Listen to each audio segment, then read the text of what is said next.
Okay, the greeting. When the people come into your office, what do they smell? Take a little chapter at Starbucks. There's a book called Pour Your Heart Into It. It's ridiculous.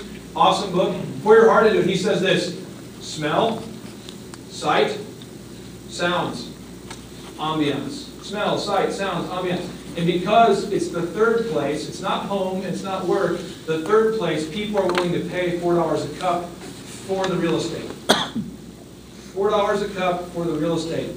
That changed the game. Who remembers before Starbucks, when you had like the styrofoam cup at Shell? Remember that? You go into Shell for your morning coffee, and you're pretty sure that it's coffee, but you're not quite sure. You know, Starbucks changed the game. The smell, the sight, the sound. So your business right now, when people walk in, what do they smell? I smell cats. Some of your businesses smell like cats. There's cats. Is there a cat in here? You know, some of our businesses smell, I don't know what that smells, but it's not natural. Some of your businesses smell great. I smell potpourri. Some of them smell woman, and there's only dudes that buy stuff from you. Right? Some of you sell businesses to only men. We hired a mystery shopper a few years ago. She came in, and I said, what do you think? And she goes, your office just smells like man. We book weddings. That's a problem.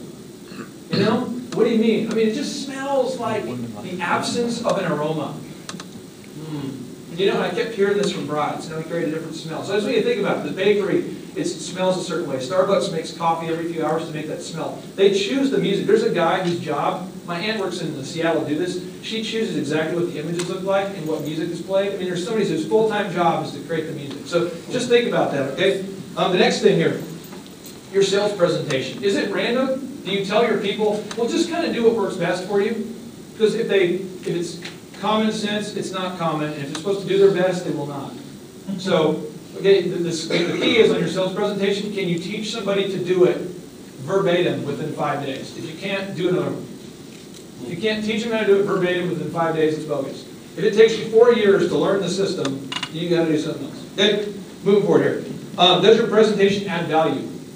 People always call and say, hey, how much do you charge? Right? Isn't the first question they always ask? How much do you charge?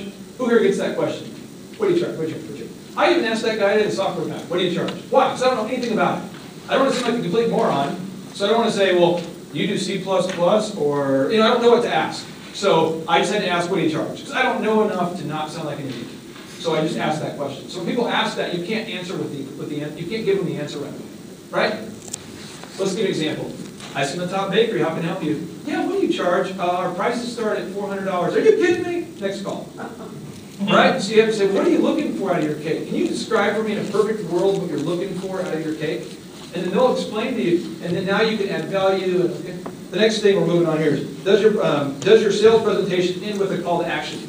So you guys meet with people, and at the end of it you go, and just let me know if you want to work with us. Just get back with me. You know, so that's what I do. Right? You know? And your customer's going, do you want the sale or not? So make sure you end with an assumptive close to call to action. Then, moving forward here, the overall phone etiquette. Is it clearly defined in your office what is acceptable to say? No, it's not. Our office, we have to make people laugh 3 times. Or it's hard to tell. 3 times. So they're always trying to make you laugh. So anybody, Warren's called my office before, and they try to make you laugh, and our on-hold music is insane. It's just funny. We give people facts that aren't true, you know? So we say, like, did you know that 1972 DJ Connection worked with Al Gore to create the internet?